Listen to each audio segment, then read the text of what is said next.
Okay, guys. Hello, everybody. Here we are, March 23rd, 2021. Welcome to Travel Talk Tuesday with David McGuffin and Exploring Europe. I started this weekly online little chat back the first weekend of December, thinking that, gosh, maybe I would do it for 6 weeks or so and things would be back to normal. But guess what? Today there is hope. Things are getting back to normal. I've spoken to a lot of people in Europe and listened to a lot of things going on as far as travel related to the United States. Things are looking up. It looks like by the time summer rolls around, if you jump through all the little hoops they have for us, we can be on an airplane flying to Europe if you want to do that. And I'm going to kind of hold back and wait and see how things progress. I'm not going to be the first tour company to get out there, but we are sure looking forward to leaving this kitchen and getting on a plane and going somewhere. My friend Leslie here was traveling this weekend, and she tells me they went to Salt Lake City and the airports were packed, coming and going. The planes were packed. So people are itching to get out and to travel. So we're hoping that we can get online and do that as well. So tonight we are talking about Italy, the main peninsula of Italy, south of Rome. So basically that's the heel and the toe of the boot, basically. One day soon we'll talk about Sicily, which is the island below the boot, the football that the boot is kicking. And we'll have a whole show on Sicily soon, but that's part of Italy as well. But today, south of Rome.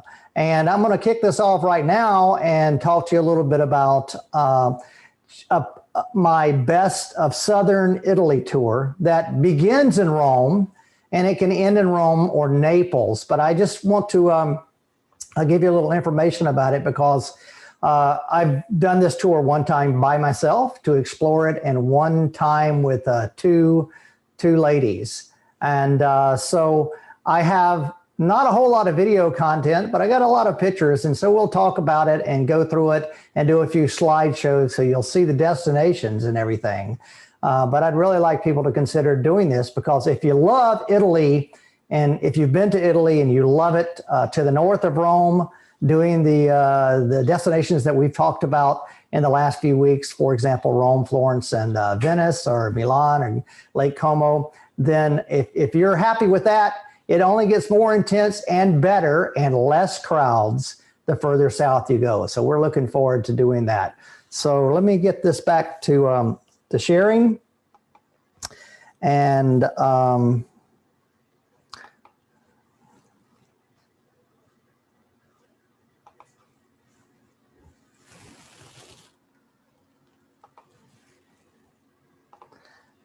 so the route we're thinking of here is beginning in Rome. You fly into Rome, and then we're going to spend a night in Rome just because it's a great jumping off point for Italy. We'll do a little off the beaten path of Rome. We might go to the little town of Trastevere or Testaccio, some places that are off the beaten path. So the tour doesn't really include going to the Colosseum or the Vatican. But if you want to arrive a day or two early, I can surely help you do that. But then we're going to leave and we're going to go to just right outside of Rome, about 18 miles, to Hadrian, Emperor Hadrian's villa called Villa Adriana. So let me play this a little bit and I'll give some commentary on it. So this will be day 2 of our tour.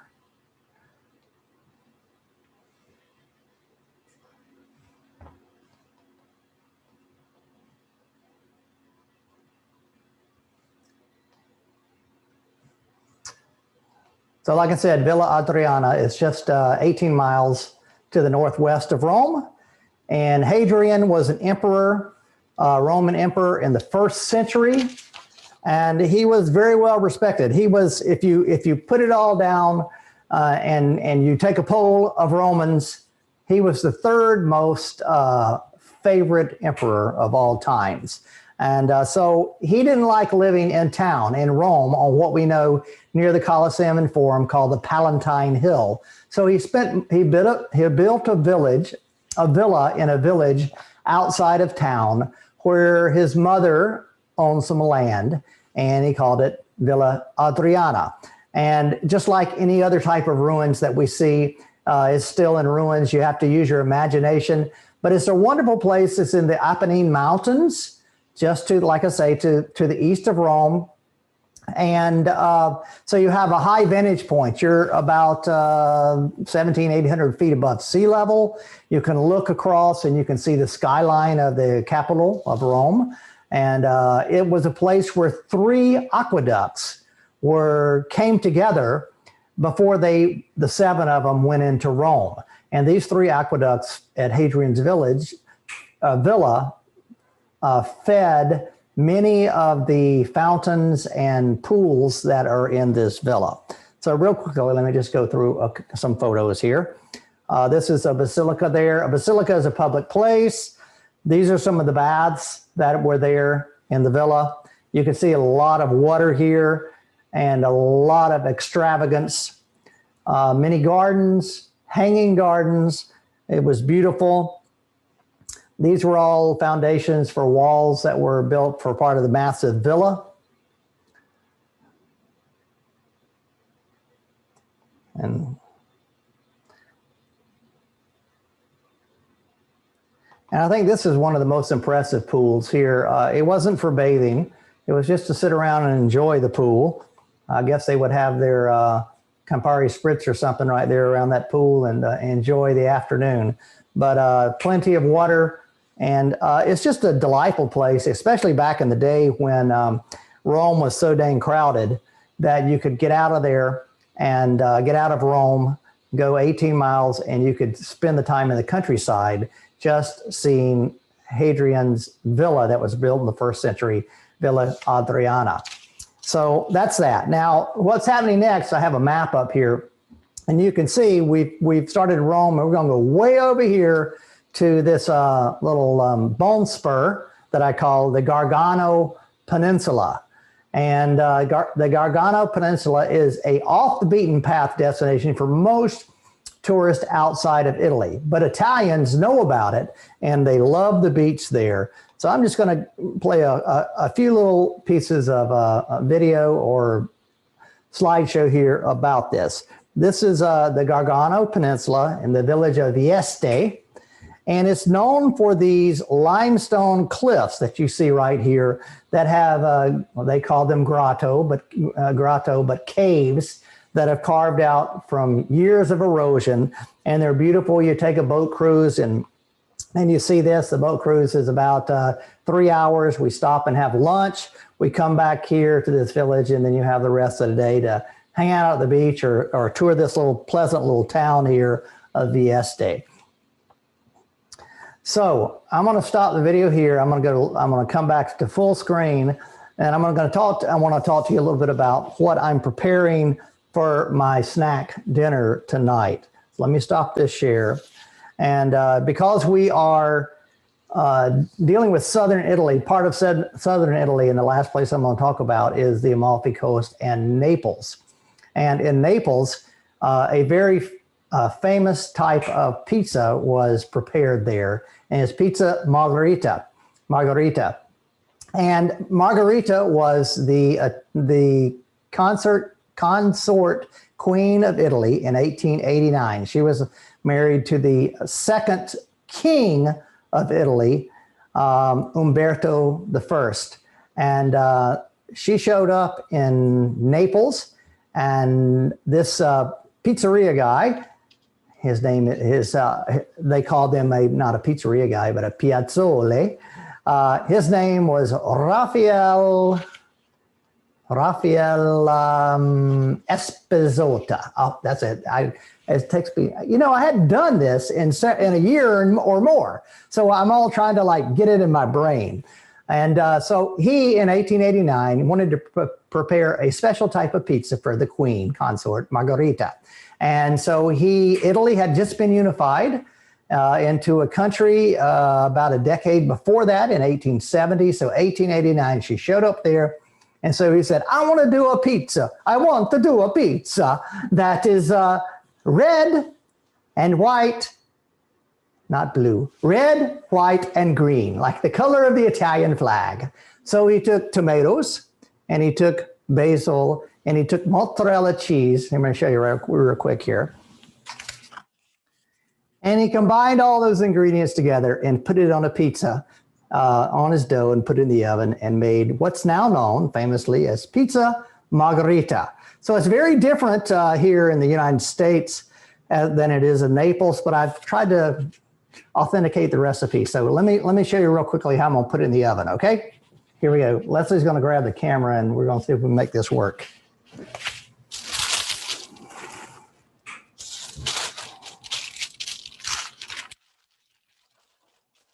In the meantime, I've already prepared my pizza dough, homemade pizza dough. I think I showed you that recipe in a previous episode, but basically it's what we can get here: bread flour, 2/3 bread flour, 1/3 normal all-purpose flour, a half a cup of olive oil, almost 2 cups of water, and then yeast. Put it all in the KitchenAid blender, mix it up. And I've had it, I did that about 11 o'clock this morning, and then I've had it sitting here ready to go. So that's my pizza margherita. I'm rolling out. A good idea is using this this parchment paper because it doesn't stick anywhere. So I've got that. There we go there.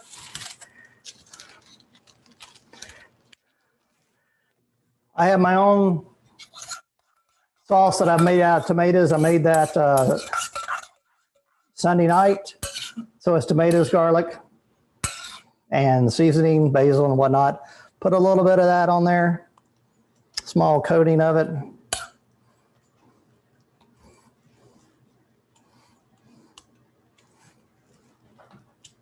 And there's a piece of a tomato peel, tomato innard to get rid of. Get my finger on that.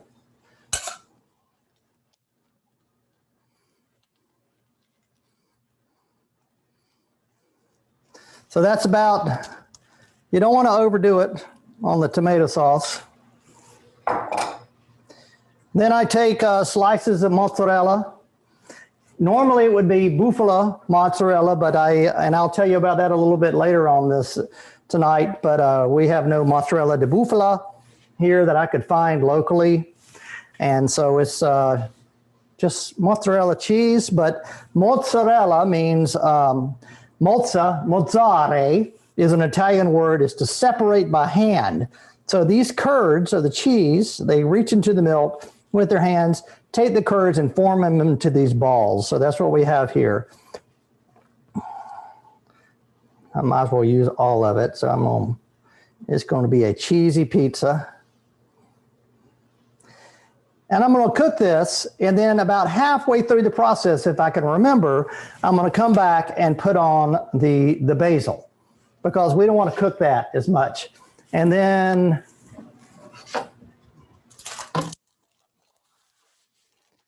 there we go. That I've got the oven heated to 500 degrees. My stone's in there. I put it in there for 10 minutes. We should be ready to snack on it really good. Alexa, set the alarm for 10 minutes, please. Okay, so that's going. As long as I remember that, we'll be in good shape. Now, back to the show. Did everybody get that? You ready for some pizza? You know where I live. Okay, several other people are joining. Let me make sure we get these in. And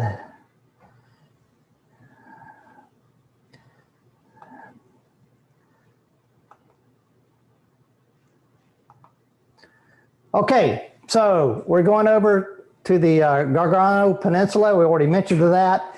And now we're heading further to south down to the heel of the boot. So let this map get away.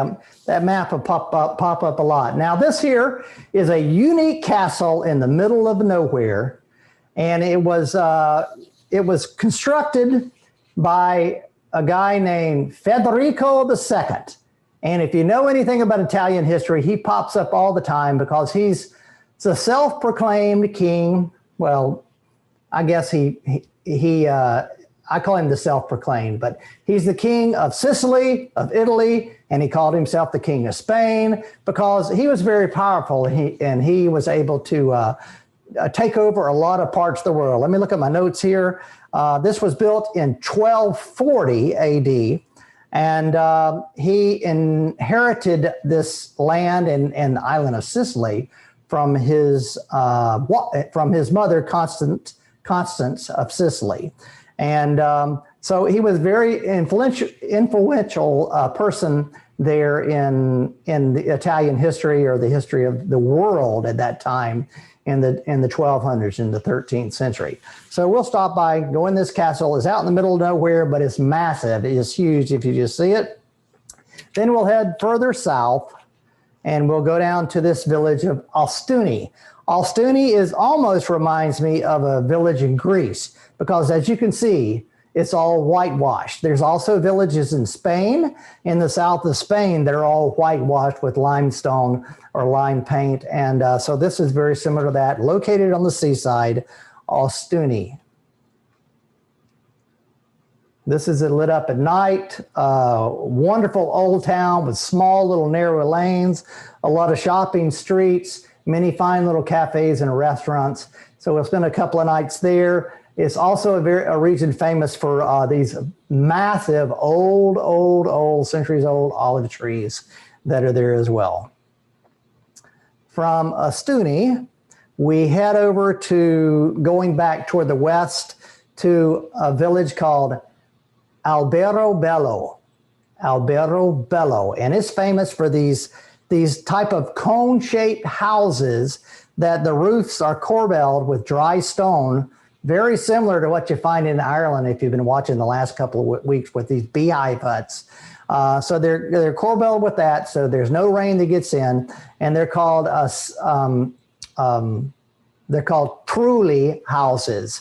And that's a dialectal word about stone cone-shaped houses. And these are the old ones from centuries ago, but nowadays they're building brand new ones as well.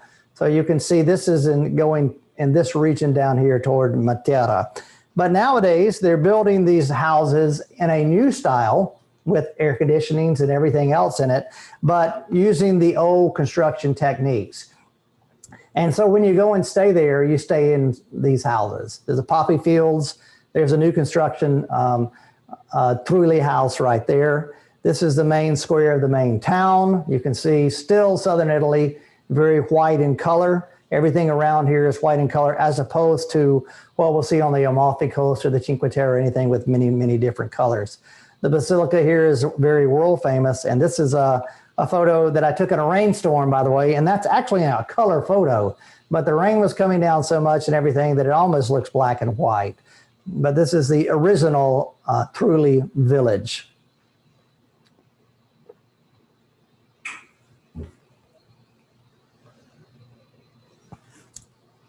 From there, we continue on across the Adriatic Peninsula, and so we're now in the Arch area, and we're going to visit in the region called Basilicata, and we're going to visit a town, an ancient town called Materna.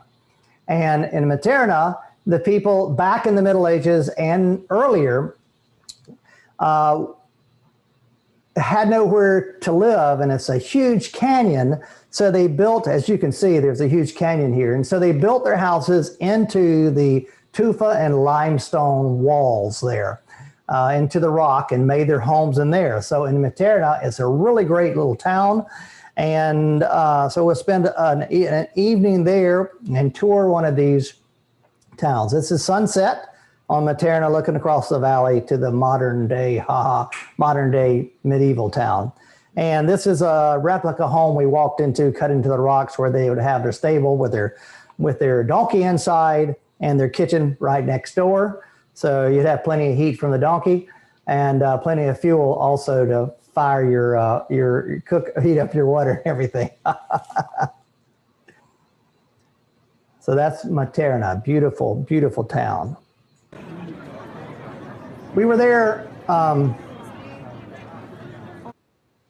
we were there the week preceding Easter. So this is a procession on Good Friday, and it's having Christ with the crown of thorns and marching through this, or processing through the city, a relic of that, or a replica of him, and Mary in black, the mother of Jesus, mourning his death. So Jesus with the crown of thorns. Jesus with the crown of thorns here in the front. Okay, I was looking at the other one. And then Mary with the black dress, mourning the death of Jesus.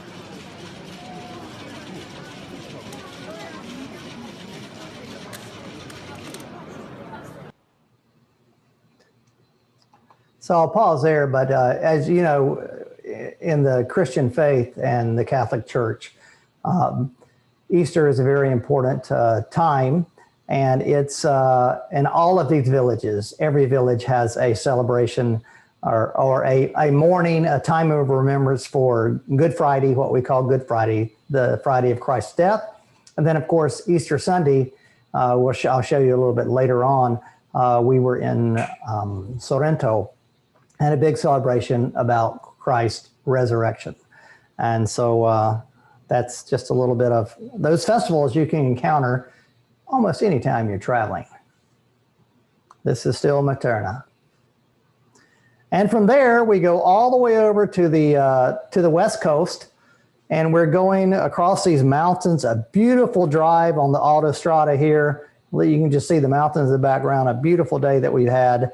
And then we come to a region of Salerno. And this is a region, I have a plate of mozzarella di buffalo, or buffalo mozzarella with figs, I think is what's on that plate, and olives, I think. And I just want to show you, because for years I struggled with what in the heck is buffalo mozzarella, because I was thinking bison. And what it really is we went to a farm called Barlow's Farm in English, and we got to see these water buffalo, which were used for ages as animals to pull plows in the wet terrain. They had huge hoofs, so in the swampy area, they were able to get through all of that. And you see them now on videos, and I know back in the day we saw them in like Vietnam and Cambodia, where they're in the rice paddies and everything else. But these guys, or ladies I should say, are very well kept, and they're fed a great diet of fresh grass right from the area, and they're milked once a day. And these farms down there make the best buffalo mozzarella in the world. As a matter of fact, it's the only place that can be classified as buffalo de mozzarella de Campania, the region of Campania. And so you can go there, and you can go into this place. It says tasting room in Italian. And you can go in there. You can get all kind of mozzarella cheese, but you can even get mozzarella cheese ice cream there as well. That's kind of crazy.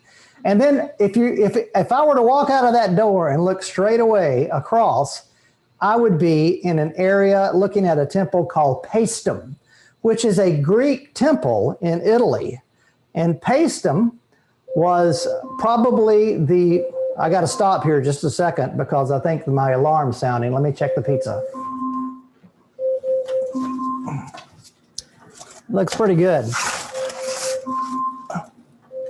Okay, so I've got it. I'm gonna put the basil on it real quick. Hang on, so bear with me just a second.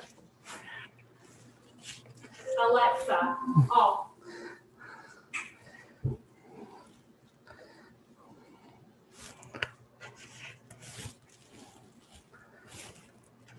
Okay, a little bufala de mozzarella. We have the basil. Gosh, I wish you were here to smell this. When you put the basil on there, it really heats it up. And nothing is any better than put a little of that olive oil from, I think, from my friend Susan there in Tuscany. Sharon, I see you're watching. Sharon, Susan's sister. So we'll put that on there, and that stuff's ready to go. If I get a free second, I'm gonna cut it, and we're gonna snack on it while I'm finishing up this the video series here. But that's it. That's what it looks like. While Leslie's got the camera, let me go ahead and cut it. And I'll go ahead and talk to you about it. I have the makings of another pizza. One of my favorite ingredients has 4 items on it, the same way, but we put mushrooms, onions, red pepper, and pepperoni on it, and it's really good too. So I think there's a little protein on it as well, but it's really good too. So if we run out of this margarita, I'll make that too. So here we go. Let me cut it. Might be a tad done. I'm cooking it at 500 degrees. So maybe I ought to back it off to 450 or so, or else take it out in 8 minutes. Who knows?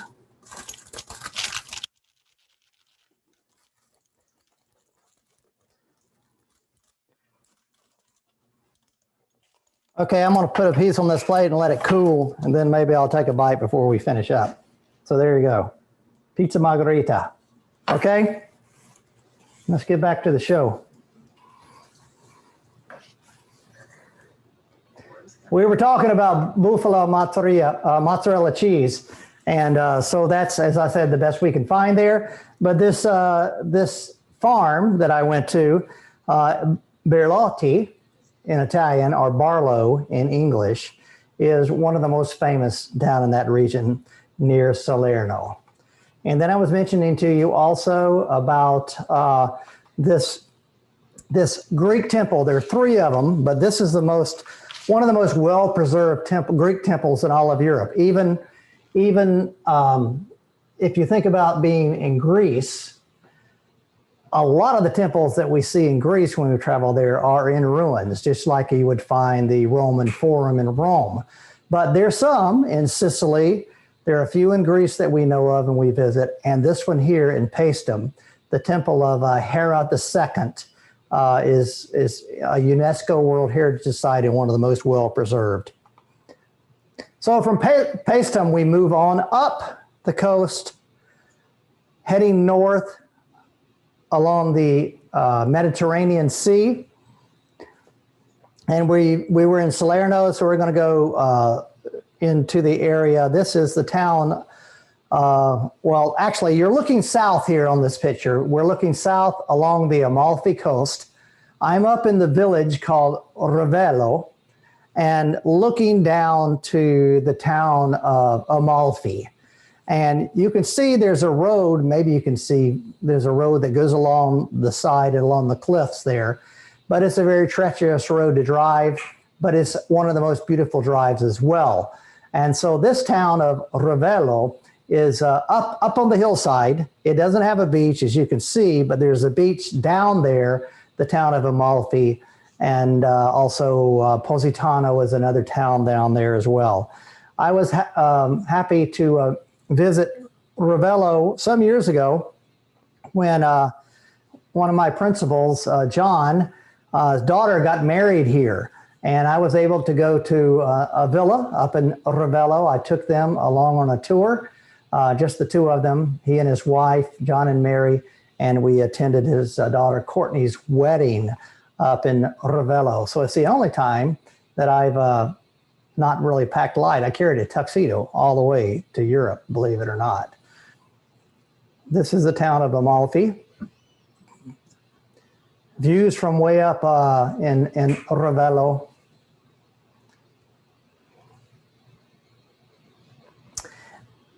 And there I am. I look like I'm ready to lead a band concert. And the villa that we stayed at is, I'm just got to get my, Cimbrone, Cimbrone, Villa Cimbrone. And it's a great place to stay, a little bit expensive, but you feel like you're kind of in an Americanized bubble or a European bubble because everything there is, they wait on your hand and foot, but it's a fantastic place to visit. And the Amalfi Coast kind of gets a bad rap because They say it's the home of the rich and famous, and you have to have a lot of money to stay along there. And I do agree, things are very expensive. But if you're looking for an alternative to that, I say you have to drive the Amalfi Drive one time. Go and let someone drive it for you. You don't want to drive it. But visit some of the villages. But I would settle in the next village we're going to talk about, which is Sorrento. But if you're really looking for the same experience with the beaches and not so much pretentiousness, go up to what we know as the Cinque Terre, further up in Liguria, and you have the same sort of look and feel, but with a lot of more common people up there. So that's that.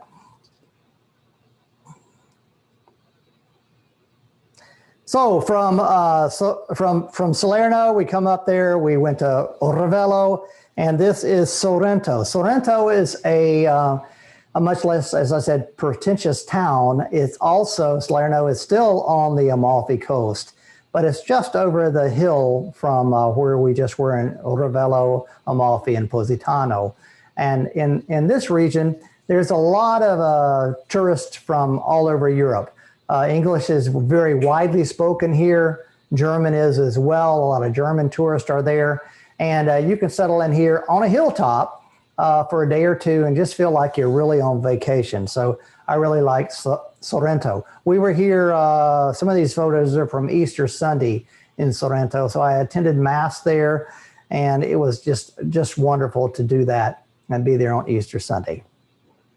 You can see great cliffs and views throughout the whole thing. They have lemon groves all over the place. And of course, that's the region where we know these tomatoes come from that are, oh gosh. These tomatoes are grown there, and they're the most famous kind of Marzano tomatoes, and also the home of, I've mentioned lemons, and also that's where limoncello, the liqueur, originated as well. So this is downtown Sorrento. International flair there. And from Sorrento, you can barely see it, but just under the O of Sorrento is a little island called Capri, or sometimes we say Capri. You know, I guess those are pants. Capri are a type of pants you wear, or three-quarter pants. But the island is called Capri. And so Charlotte and I were very fortunate back in some years ago to spend 7 or 8 nights there. We just took a vacation there on Capri. And it's, gosh, you talk about home of the rich and famous, it really is. And it was a struggle for us to, you know, find a place to go out to dinner that wasn't a whole lot of money, or even to find a grocery store to go to so we could bring food back to our apartment and prepare it. Because everybody there is dressed in their fine white linens and dresses and everything.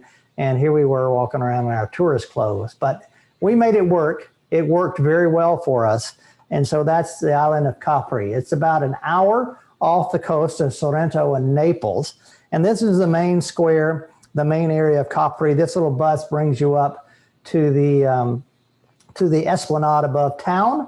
So there's a harbor about 600 feet below town that the ferry comes into, and these little buses take you up to the top of town, the town known as Capri as well. The island is known as Capri also.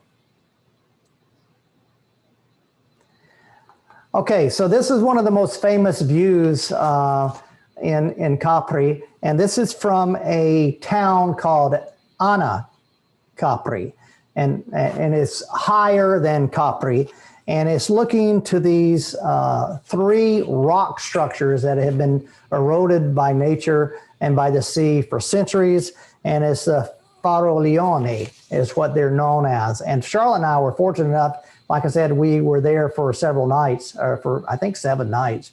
We rented a very unpretentious room in a hotel and just had great host. And then every day we would go to the beach, walk down to the rocky beach or do something. But one day we were able to rent our own little motorboat. And we drove that little motorboat with maybe a 20 horsepower Johnson on it around the island twice. And we were able to stop in these little coves, dive in, go swimming. We stopped at the villages, bought picnics and food and wine, and just had a great time doing that. And that's one of our most favorite memories of all time, is being able to rent that boat and go out on our own. And you can see in this bay right here, there are many, many different yachts. And those aren't cruise ships. Those are yachts that people that have a whole lot more money than I have. But you can see they're all congregating, and the challenge and the chore is to pass through those rock structures and not run into them.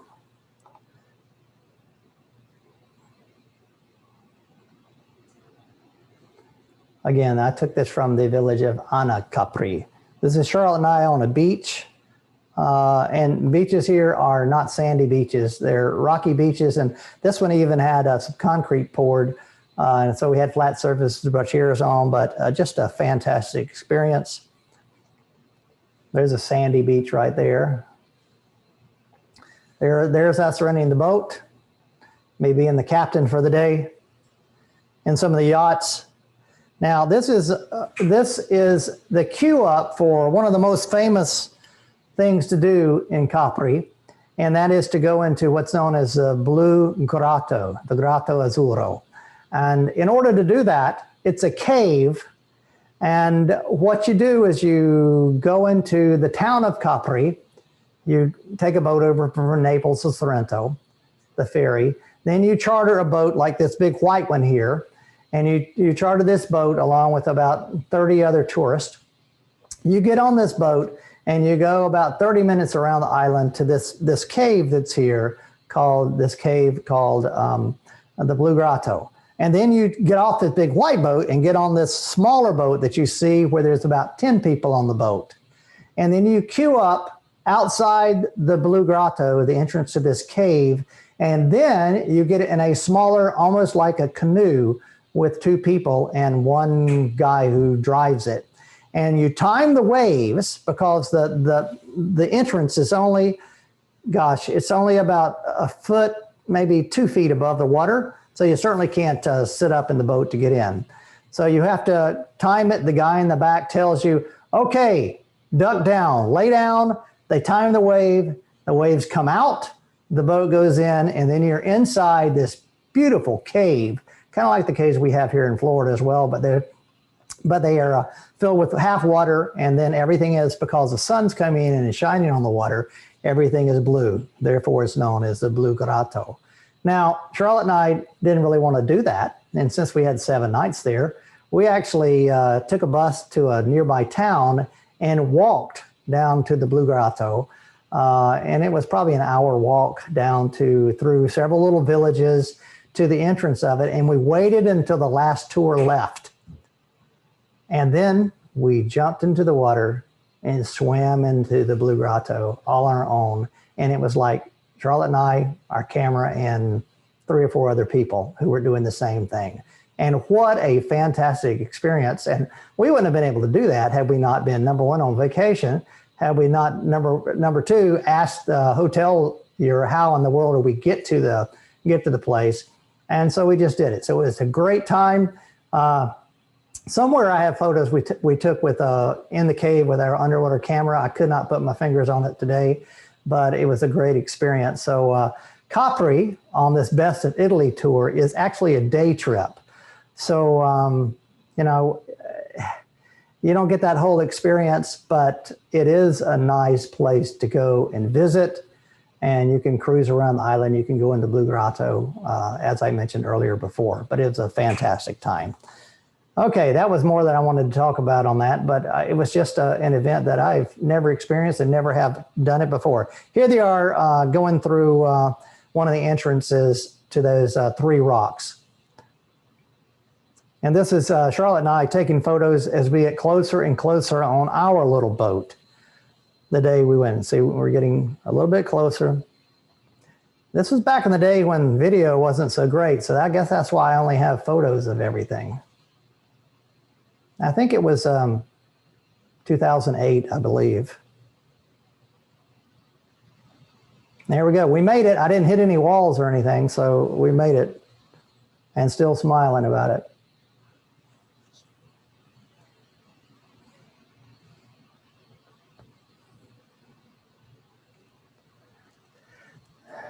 That's at our hotel, our morning breakfast, Albergo La Tosca.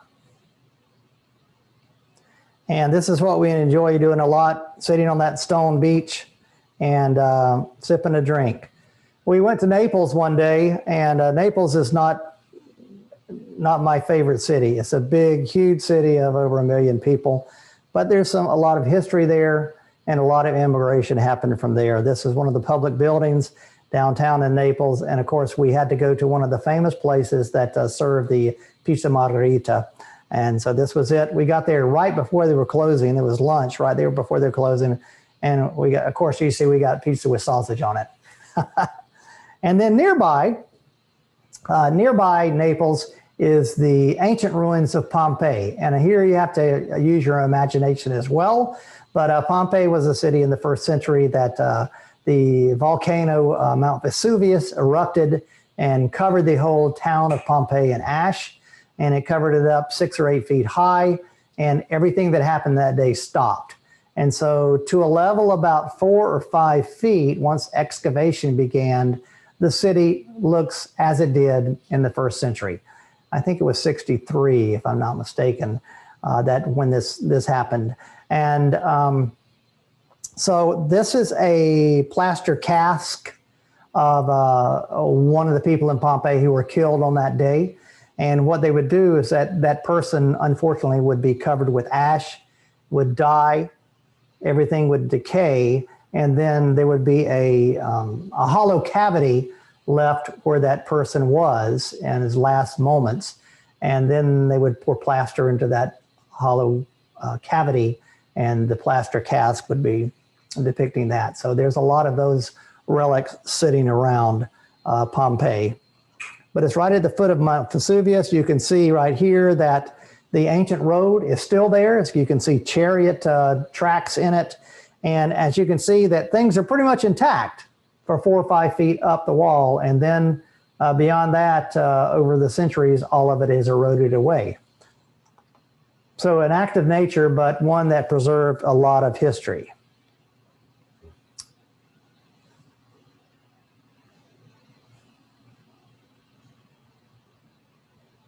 And this is me, my shadow on the streets of Pompeii. It was hot that day, I recall.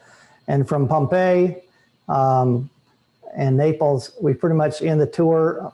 Basically, I think the best thing to do is hop on the train and ride an hour and a half back to Rome. And then from Rome, you can fly a round trip just back to your destination. But that's my best of Southern Italy tour in a little slideshow look at all of the destinations. I think that's about all I have tonight.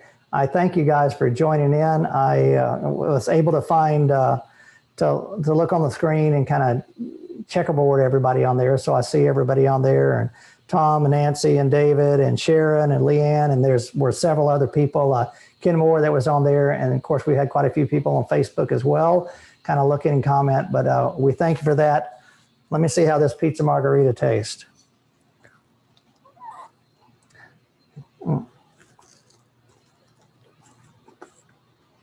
That's pretty good. Other than being now it's cold, but it is really good. So we're gonna sit down. Wait a minute.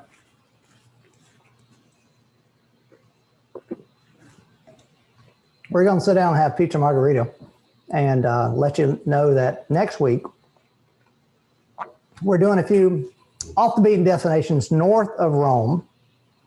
And so that would include like Siena, Orvieto, places we hadn't covered already in our previous episodes. And then the week after next, which I think would be the first weekend in March, or in April, gosh, can't believe this, in April, I'll hit the island of Sicily, and that'll finish up our Greece information. And that'll finish up our Italian information, and then we'll head to Greece for a little view of the island and peninsulas in Greece. So thank you guys for joining in, and please tell other folks about it, and hope you join us next week. Thank you again, guys. Okay, thanks everybody for joining us.